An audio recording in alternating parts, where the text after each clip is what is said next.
Als drie zelfs 4 keer per nacht wakker wordt om naar het toilet te gaan, dan kan wat ik u de komende minuten ga vertellen uw nachtrust volledig veranderen. De meeste mensen weten namelijk niet dat er een direct verband bestaat tussen 3 specifieke vruchten en een dramatische vermindering van de behoefte om 's nachts te plassen. Maar voordat u denkt dat dit weer zo'n standaard tip is, moet ik u waarschuwen: duizenden ouderen verliezen elke nacht kostbare uren slaap door deze informatie niet te kennen. Het lijkt misschien eenvoudig, maar het is wetenschappelijk bewezen. Mijn naam is Dr. Anja. Ik ben geriatrisch arts en werk al meer dan 20 jaar in dit vakgebied. Gedurende mijn carrière heb ik duizenden patiënten begeleid die uitgeput, gefrustreerd en zelfs depressief bij me kwamen vanwege nocturia, de technische term die we gebruiken voor de frequente behoefte om 's nachts te plassen. Wat ik door de jaren heen heb ontdekt, is dat kleine veranderingen in de voeding een verrassende impact kunnen hebben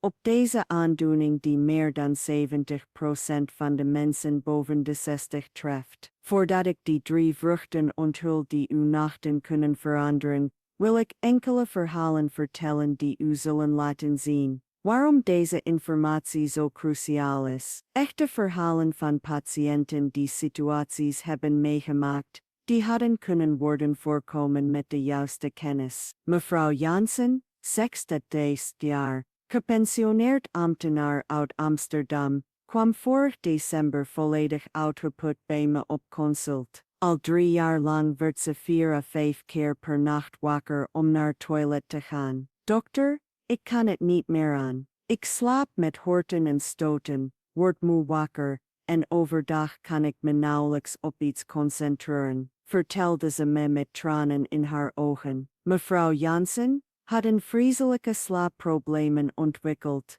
en dronk na 5 uur middags geen water meer, wat leidde tot chronische uitdroging. Haar kinderen hadden al voorgesteld dat ze 's nachts layers zou dragen, wat haar enorm schaamde en depressief maakte. Wat mevrouw Jansen niet wist, was dat haar dieet, rijk aan bewerkte voedingsmiddelen en arm aan specifieke vezels, rechtstreeks bijdroeg aan het probleem. Toen ik haar adviseerde om een simpele verandering in haar eetpatroon aan te brengen, inclusief de 3 vruchten die ik zal onthullen, sliep ze binnen 2 weken al 4 tot 5 uur aaneengesloten. Herkent u zich in het verhaal van mevrouw Jansen? Reageer met 1 als u nog steeds luistert en wilt weten hoe deze transformatie mogelijk was. De eerste grote fout, die ik vaak zie, is het geloof dat nocturia een natuurlijk en onvermijdelijk gevolg is van veroudering.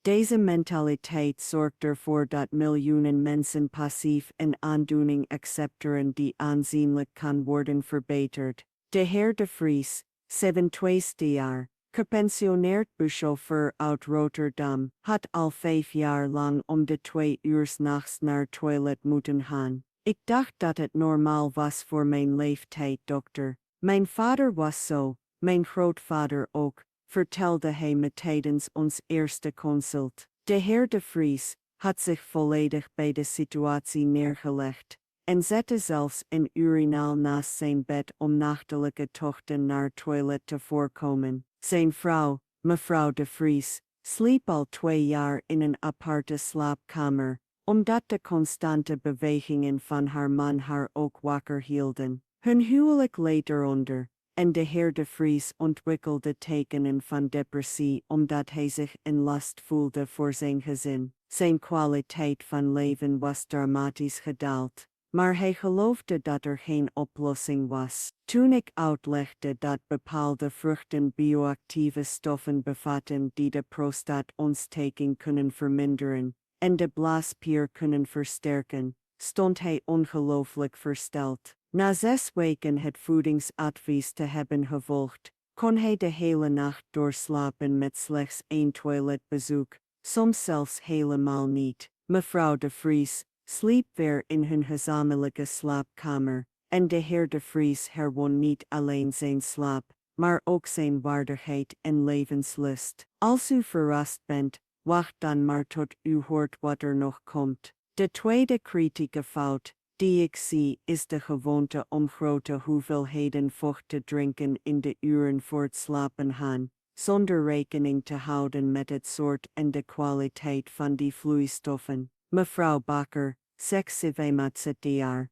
gepensioneerde lerares uit Utrecht, dronk voor het slapen gaan altijd kamildee, denkend dat ze iets goeds deed voor haar slaap. Wat ze niet wist, was dat ze tussen 8 en 10 uur 's avonds bijna een halve liter vocht dronk, inclusief het water bij haar medicijnen. Dokter, ik lees dat hydratatie belangrijk is, dus dronk ik flink wat thee denkend dat ik beter zou slapen, vertelde ze me. Mevrouw Bakker was zo ver gegaan, dat ze alle toiletten in de plaatsen die ze overdag bezocht op een mentale kaart noteerde. Zo groot was haar bezorgdheid over de blaasproblemen die ze had ontwikkeld. 'S Nachts werd ze minstens 3 keer wakker, en in de weken voordat ze bij me kwam, was dat zelfs 6 keer per nacht geweest. Ze overwoog nachtverbanden te gebruiken, wat haar enorm schaamde. Haar man, de heer Bakker, sliep ook slechter,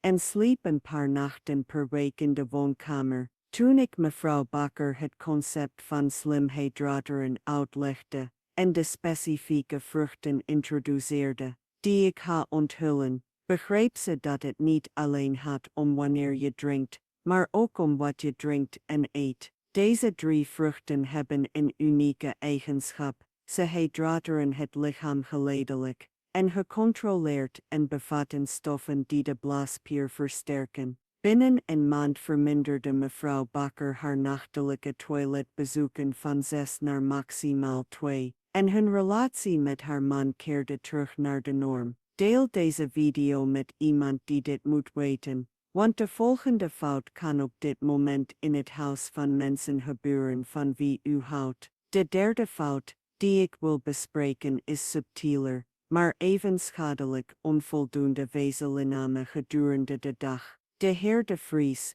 61 jaar, gepensioneerde winkelier uit Amersfoort, at altijd fruit, maar koos altijd dezelfde soorten: banaan, appel en sinaasappel. Fruit is fruit, toch dokter? Ik dacht dat alle soorten goed waren, vertelde hij me tijdens ons concert. De heer De Vries had geen idee dat verschillende soorten fruit verschillende soorten vezels bevatten, en dat specifieke vezels de darmfunctie op een manier kunnen reguleren, die de blaasdruk 's nachts vermindert. Hij leed al 3 jaar aan nicturie, wakker worden tussen de 3 en 4 keer per nacht. Bovendien had hij chronische constipatie, wat het urineprobleem verder verergerde. De constipatie zorgde ervoor dat de opgezette darmdruk uitoefende op de blaas, waardoor de capaciteit afnam en het gevoel van urgentie toenam.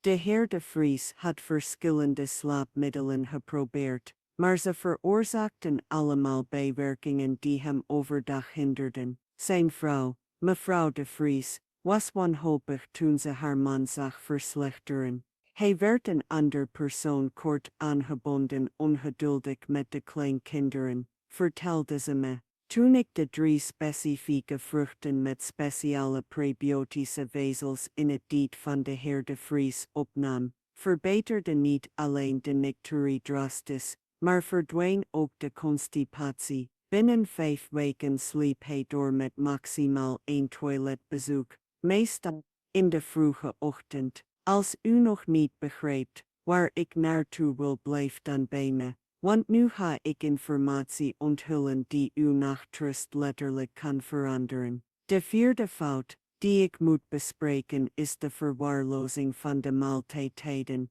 en hoe dit de blaasfuncties nachts direct beïnvloedt. Mevrouw Bakker, 67 jaar, gepensioneerde nijster uit Groningen, had de gewoonte om laat te eten, rond 9 uur 's avonds, en fruit te eten als toetje na de maaltijd. Ik heb altijd gehoord dat fruit als toetje goed is, toch dokter, legde ze tijdens ons eerste gesprek uit. Mevrouw Bakker wist niet dat fruit, dat direct na een zware maaltijd wordt gegeten. In de maag kan histen wat leidt tot een opgeblazen. De druk uitoefent op de blaas en de urineproductie tijdens de spijsvertering verhoogt. Al 4 jaar werd ze stipt om 2 uur, 4 uur en 6 uur, 's morgens wakker om te plassen. Ze had secundaire slapeloosheid ontwikkeld, wat betekent dat ze na het wakker worden om naar het toilet te gaan,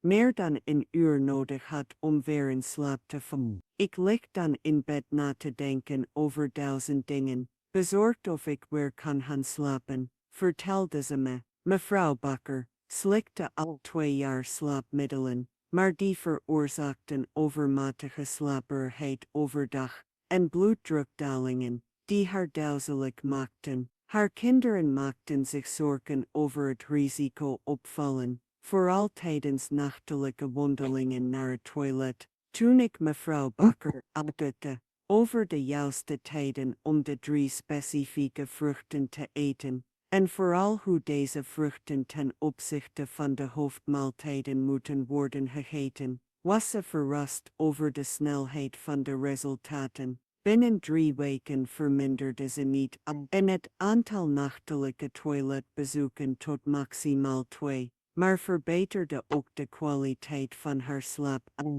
Sleek val door, ze langere en diepere slaapperiodes tussen de wakker kon krijgen. En heeft u al met uw arts gesproken over hoe uw maaltijdtijden uw slaap kunnen blijf kijken, want de volgende kan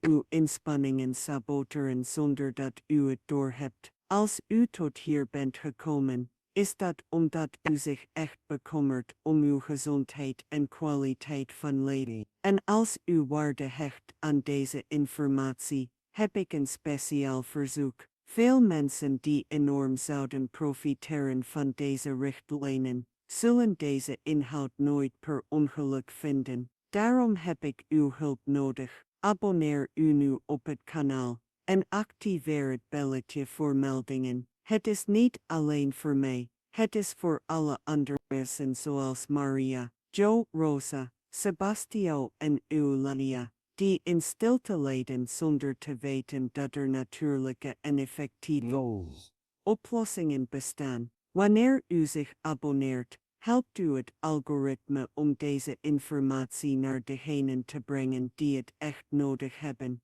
En ik beloof om wetenschappelijk onderbouwd materiaal te blijven brengen, dat echt een verschil kan maken in het leven van mensen. Abonneer u nu, activeer het belletje, en laten we dit belangrijke gesprek voortzetten. De 5e die ik vaak zie, is zelfmedicatie met natuurlijke diuretica, in de veronderstelling dat dit het probleem van vochtretentie overdag zal oplossen. Jan Peters, 17 maart, dit jaar, gepensioneerde metselaar uit Amsterdam, begon elke dag na de lunch hibiscus en paardenstaart thee te drinken, omdat hij op internet had gelezen dat hielp om de nieren te reinigen. Ik dacht dat als ik overdag meer vocht zou ik 's nachts minder zou hoeven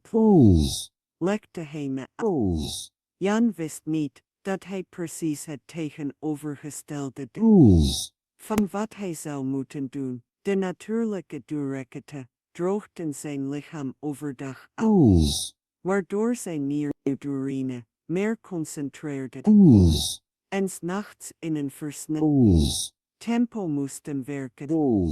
Opgebouwd boste te verwerken. Resultaat: hij werd elke nacht, al meer dan een jaar, om de 2 uur wakker. Daarnaast kreeg hij nachtelijke krampen door het overmatige verlies van Mevrouw Peters was wanhopig toen ze haar man zag. De focus was wanhopig toen ze haar man zag. Hij werd machtend, vertelde ze me geëmotioneerd. In de vroege ochtend vertelde ze me geëmotioneerd Jan was op een punt gekomen dat hij Oes. om te gaan slapen, omdat hij wist dat het een Oes. dat hij wist Oes. dat hij nacht Oes. van lijden zou worden. Toen ik de Durekse thee stopte en de Oes. de witte Oes. die de eigenschap hebben om de vloeistofbalans in het lichaam op natuurlijke wijze te reguleren, zonder de Durekse te forceren, begon Jan binnen 2 weken resultaten te zien. De 3 vruchten die ik zal onthullen, bevatten bioactieve componenten die de nier in helpen efficanter en de functie was binnen een maand sliep je weer 5 tot 6 uur aaneengesloten en verdween. Ik het vermijd zelf medicatie, zelfs met natuurlijke producten, zonder eerst een specialist te raadplegen. Nu maak je klaar om iets nog verrassenders te ontdekken. De 6e fout die ik moet bespreken, is misschien wel de meest voorkomende: het consumeren van friet, rijk en natuurlijke suikers voor het slapen, in de veronderstelling dat het Antonia Janssen 60 heb de gepensioneerde ambtenaar uit Den Haag de gewoonte om rond 8 uur 's avonds een mango of een handvol zoete druiven als een dokter. Ik heb altijd de voorkeur gegeven aan zoet fruit boven kunstmatige zoetstoffen. Ik dacht dat ik het goed deed, zei ze tegen me. Antonia wist niet dat friet met een hoge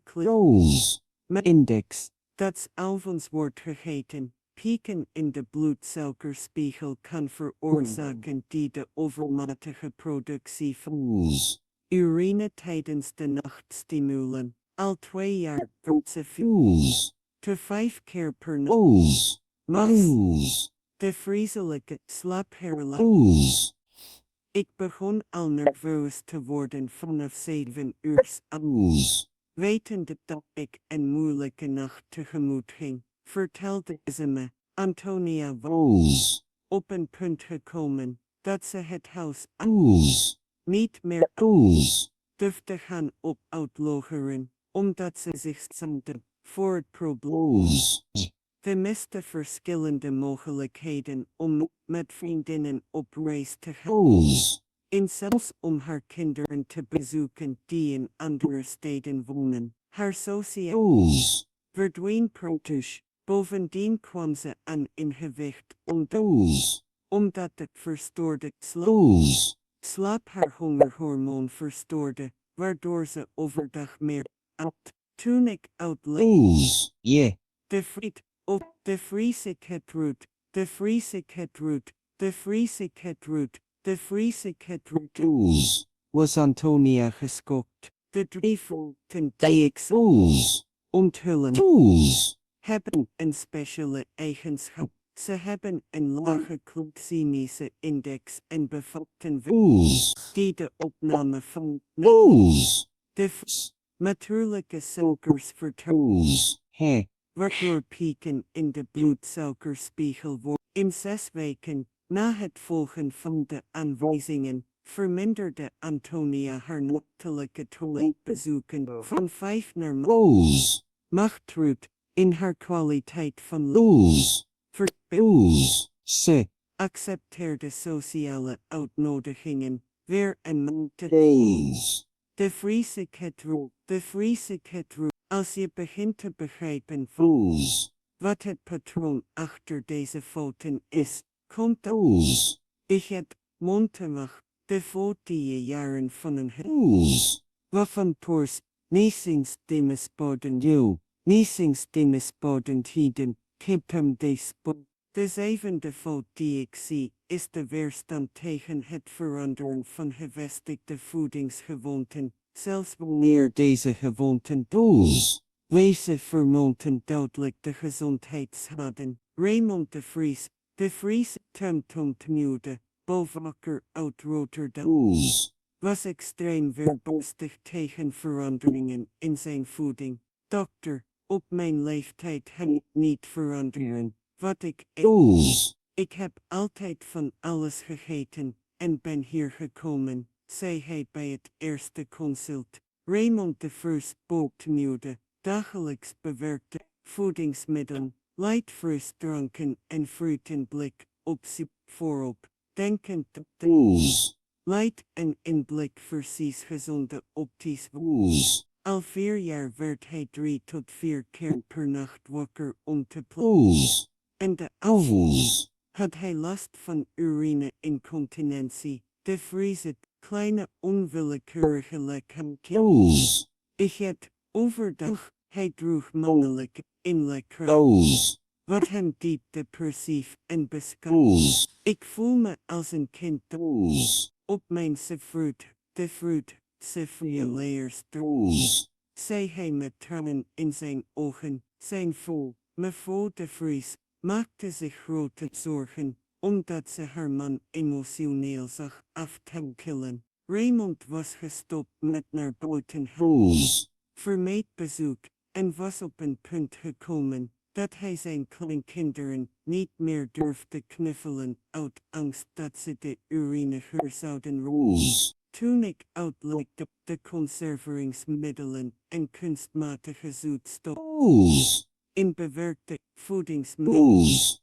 de vriesbodem, de blaaswond, rechtstreeks kunnen irriteren en de andere Oes. de plassen kunnen Raymond eindelijk dat zijn voedingskeuzes rechtstreeks Oes. hielden met het probleem. De 3 vruchten die ik zal onthullen, hebben natuurlijke ontstekingsremmende eigenschappen die helpen om de blaasirritatie te verminderen en de bekkenbodemspieren te versterken. Na 2 maanden Oes. strikte voedingsrichtlijnen Oes. te hebben gevolgd, verminderde Raymond niet alleen drastisch het aantal nachtelijke toiletbezoeken, Oes. maar slaagde hij er ook in om de incontinentie volledig onder controle te krijgen. Hij kreeg zijn actieve sociale leven terug en herstelde Oes. zelfvertrouwen. Praat met iemand die je vertrouwt Oes. over deze veranderingen, want steun van familie is essentieel. Oes. En mocht je het want nu van Oes. de kunsten Yo. voelt onthullen, de wellicht in je ontbijt voor. De 8e fout die moet aansnijden is het eten van zuurfruit op een Oes. mag in praktijk die veel mensen als gezond beschouwen, Oes. maar die blaasirritatie kan verergeren. Mevrouw Jansen, seksieve kunsteneerde lerares uit Amsterdam, had de gewoonte om haar dag te beginnen met een glas Oes. zuursinus, nasepulsen op een Oes. de kunst dit fruit, zo citroenen en ananas. Ik heb een verschillende tijdschriften Oes. dit vitamine T-pot op een Oes. de kunst voor de immuniteit, legde ze me uit. Mevrouw Jansen wist niet dat de overmatige zuurgraad in en Oes. irritatie kan veroorzaken, die zich rechtstreeks weerspiegelt in de blaas, waardoor de gevoeligheid en aandrang om te Oes. toenemen.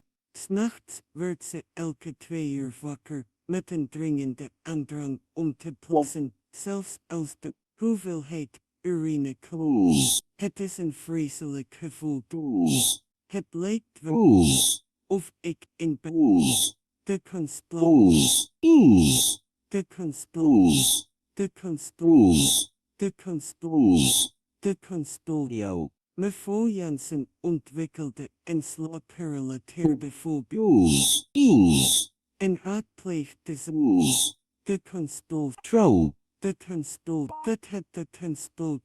Oes. Slikte al een jaar medicijnen tegen angst, maar de blaasproblemen bleven onveranderd. Bovendien kreeg ze last van Oes. de kunstdoel, hoeveel kunstblad, Oes. de kunstdoel, inverderd, me verderd, Een viepreuze cirkel van ongemak ontstond die haar slaap nog meer verstoorde. Toen ik me voor Jansen etwiep concept de mine deurs, de constoof, de constoovervoer, de constoof, de constoovervoeten. Deze 3 vruchten helpen de vetwaarde van het lichaam in evenwicht te brengen en de vattenstoffen die de kunststoffen die de binnen 4 weken nam niet alleen de nachtelijke aandrang om te de kunststof, maar verdween ook de gemak voor de kunststof, de kunststof, de kunststof, de kunststof, kunststof, de kunststof. De kunststof, de kunststof, de kunststof, de kunststof, de kunststof, de kunststof. Mevrouw Jansen sleep weer rustig door en kon haar angsttremors geleidelijk afbouwen, altijd onder medisch toezicht. Als u zich afvraagt wat deze 3 wonderbaarlijke vruchten zijn, bereid u dan voor, want het is tijd voor de onthulling die uw leven kan veranderen. Nu zal ik de 3 vruchten onthullen die uw nachtrust kunnen transformeren en aantonen. De kunststof, de kunststof, de kunststof, de kunststof kunnen verminderen. Maar eerst moet u begrijpen dat het geen magische oplossing is, maar een wetenschap. De kunststof, de kunststof, de kunststof, de kunststof, de kunststof. Eerste vrucht, de kunststof doorvruim. Veel mensen kennen de gedroogde pruim alleen om zijn laxerende effect, maar weinigen weten dat hij unieke fenolische verbindingen bevat die de bekkenbodem stuwen. De kunststof, de kunststof, de kunststof, de kunststof en de prostaatontsteking bij man verminderen. Bovendien zijn gedroogde pruimen. De pruimen rijk aan sorbitol, een natuurlijke suiker die langzaam door het lichaam wordt opgenomen, waardoor pieken in de bloedsuikerspiegel die de nieren nachts overbelast worden, voorkomen. Het geheim zit hem in het eten van precies 3 gedroogde pruimen in de middag tussen 2 en 3 uur, vergezeld van een klein glas warm water. Deze combinatie zorgt ervoor dat de actieve stoffen geleidelijk worden opgenomen en juist in de nacht hun effect beginnen te hebben wanneer u de meeste rust nodig hebt. De tweede vrucht, de teermets. De teer bevat een type vezels, genaamd pectine, dat een soort gel. Deze gel reguleert niet alleen de darmwerking, waardoor wordt voorkomen dat de gezwollen darm op de de absorbeert ook gifstoffen die de nieren nachts zouden kunnen overbelasten. Bovendien zit de stoel vol met flavonoïden die in de ontstekingspremende werking hebben op de urinewegen. Het ideale moment om de peer te eten is aan het einde van de middag, rond 5 uur, altijd met skillen goed gekoud. Het is belangrijk dat het een rijpe peer is, maar niet te zoet, om pieken in de bloedsuikerspiegel te voorkomen. De derde vrucht kan u verrassen. Het is de gekookte groen banaan. De groen banaan bevat resistent zetmeel, een type koolhydraat dat niet in de dunne darm wordt verteerd en dient als voedsel voor de gunstige bacteriën in de dikke darm. Deze bacteriën produceren wanneer ze voedgevoed zijn, stoffen die de darmwand versterken en systemische ontstekingen verminderen. Bovendien is de gekookte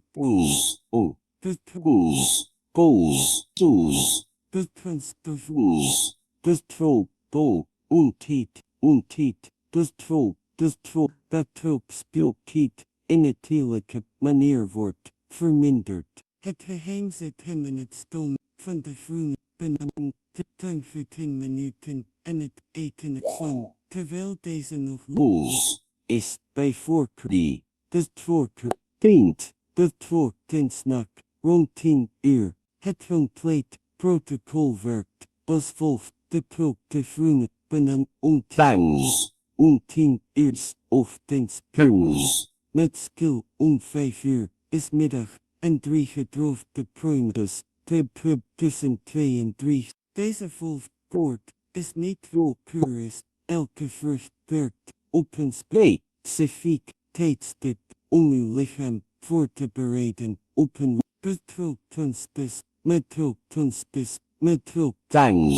Deze 3 vruchten, wanneer ze in deze specifieke volgdoel worden gegeten, creëren een synergetisch effect in het lichaam. De vruchten voert de doorflores of pools en bereidt de weg voor een efficiënte place, de spijsvertering, de hele dag door. De de trains op het juiste moment gegeten geeft zijn actieve stoffen geleidelijk af, waardoor het effect juist nacht het hoofd is. De pers aan het einde van de middag zegelt het proces door een beschermende barrière in de darm te die de vorming van de voorkunst de plas zouden kunnen doen. Nu moet ik nog enkele belangrijke waarschuwingen geven. Ten eerste, als u diabetes heeft, overleg dan met uw arts voordat u dit protocol implementeert, omdat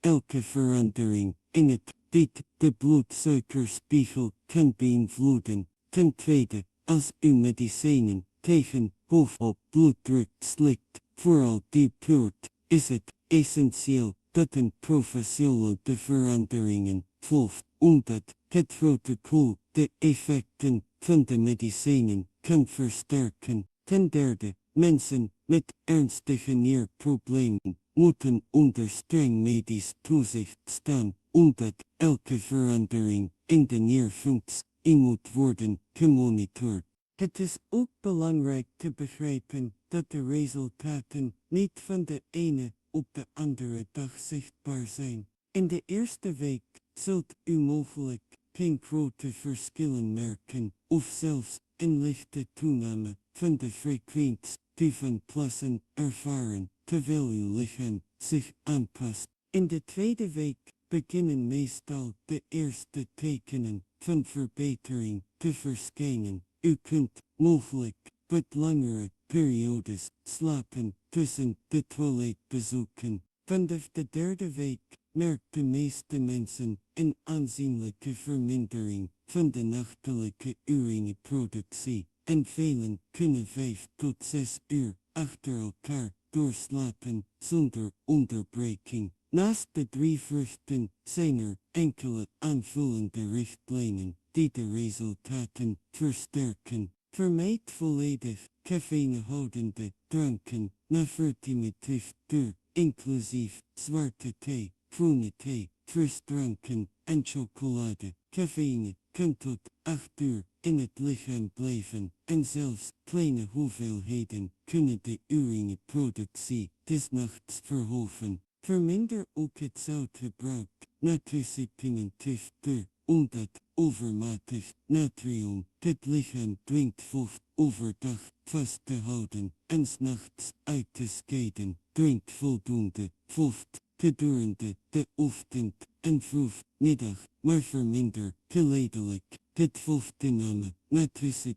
Het idee is niet om uit te drogen, maar om het lichaam toe te laten de vloeistoffen te verwerken. Maak na het avondeten een lichte wandeling van minstens 15 minuten.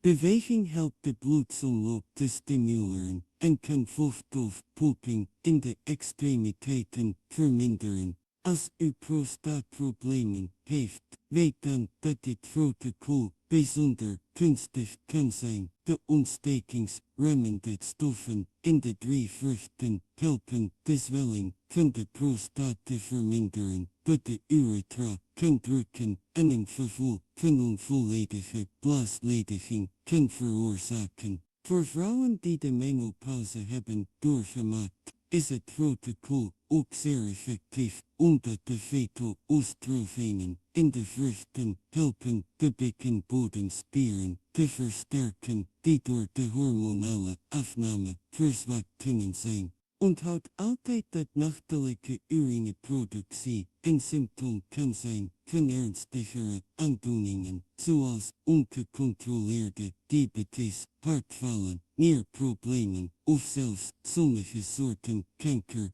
Daarom is het essentieel om medisch advies in te winnen. Als u meer dan 3 keer per nacht wakker wordt gedurende meer dan een maand, om ernstige organische oorzaken uit te sluiten. Het protocol van de 3 vruchten is een aanvulling op de medische behandeling, nooit een vervanging. Wanneer onmiddellijk medische hulp zoeken als u pijn ervaart bij het plassen, bloed in de urine heeft, koorts, zwelling in de benen of extreme moeilijkheden heeft om de urinestraal te starten of te stoppen. Dit kunnen tekenen zijn van een infectie, nierstenen of andere problemen die dringend behandeld moeten worden. Een praktische tip om het protocol geleidelijk te implementeren. Begin slecht met een van de vruchten in de eerste week. Ik raad aan om te beginnen met de peer aan het einde van de middag, omdat deze over het algemeen de minste aanpassing in het lichaam veroorzaakt.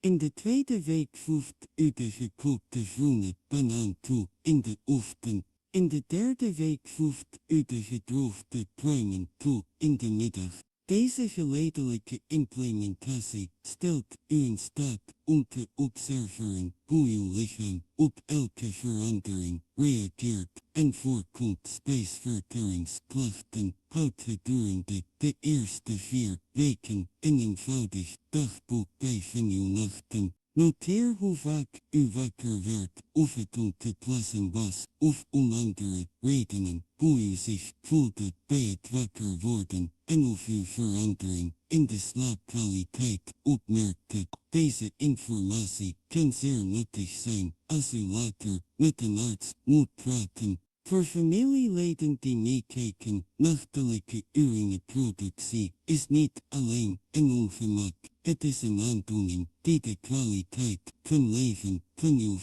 geliefde aanzienlijk kan beïnvloeden. Bied ondersteuning bij het implementeren van deze verandering, want gezelschap maakt het proces veel gemakkelijker en effectiever. Vermijd opmerkingen die tot verlegenheid kunnen leiden en begrijp dat dit in de race is die geduld en consistentie vereist.